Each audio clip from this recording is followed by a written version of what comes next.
கர்நாடக மாநிலத்தில் தமிழர்களுக்கு எதிராக வன்முறை சம்பவங்கள் நடைபெறுவதை தொடர்ந்து மத்திய அரசு இதில் உடனடியாக தலையிட வேண்டும் என விடுதலை சிறுத்தைகள் கட்சி தலைவர் திருமாவளவன் தெரிவித்துள்ளார்.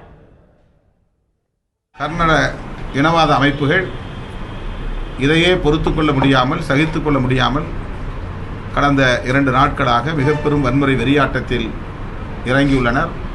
நூற்றுக்கணக்கான தமிழக வண்டிகள் எரித்து நாசமாக்கப்பட்டுள்ளன.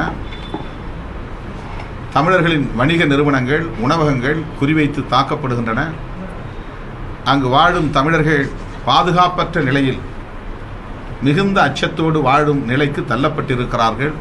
இதற்கு பிறகும் கர்நாடக முதலமைச்சர் திரு சித்தராமையா அவர்கள் அந்த வன்முறையை கட்டுப்படுத்துவதற்கு, அமைதியை நிலைநாட்டுவதற்கு முயற்சிக்காமல் தமிழ்நாட்டில் கன்னடர்களுக்கு எதிராக வன்முறை வெடிக்குமேயானால் இங்கே இன்னும் மோசமான விளைவுகள் ஏற்படும் என்று தமிழ்நாட்டுக்கும் தமிழ்நாட்டு மக்களுக்கும் எச்சரிக்கை விடுப்பதை போன்ற ஒரு கருத்தை கூறியிருப்பது அதிர்ச்சி அளிக்கிறது.